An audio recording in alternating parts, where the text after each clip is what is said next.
Right, just talking with Andreas, my companion there, who's been walking with us for much of the way. Now, since Sadia, what you find is, as of Sadia, you get a lot of new people joining this walk. So as you get closer and closer to Santiago, you get more and more people on the Camino. And it's so interesting to kind of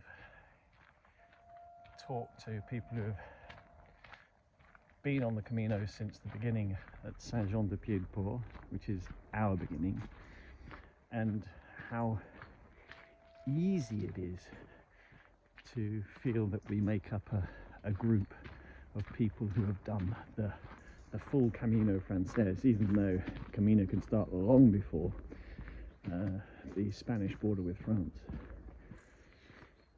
And very strong lesson in terms of a metaphor.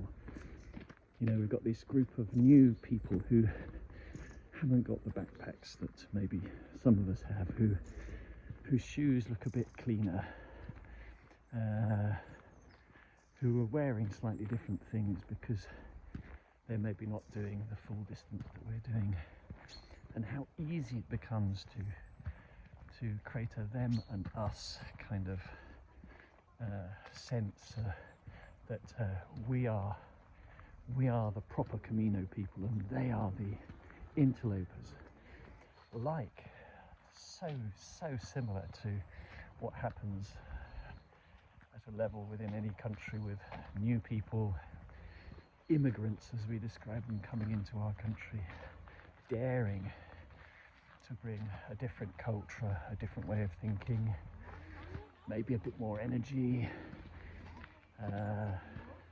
Yeah, it's very easy to create a them and us kind of sentiment, and to find ways of telling them apart.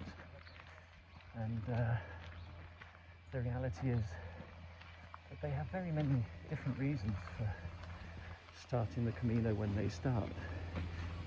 It's not just about getting their certificate at the end of the Camino.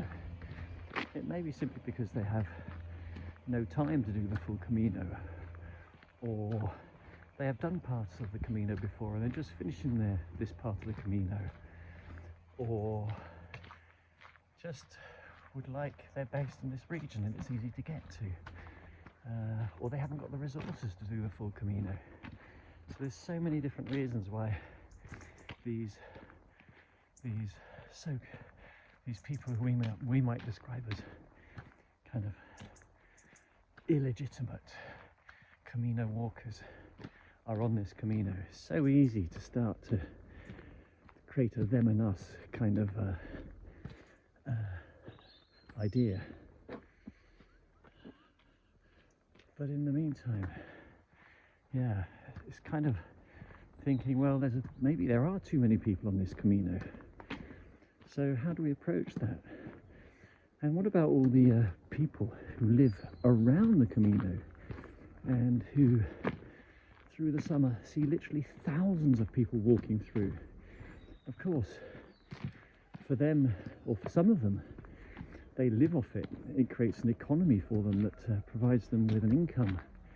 But for others, you know, they probably look at these people trudging across by their fields and things, leaving in some cases litter. Not in many cases, but in some cases. And you kind of think, well,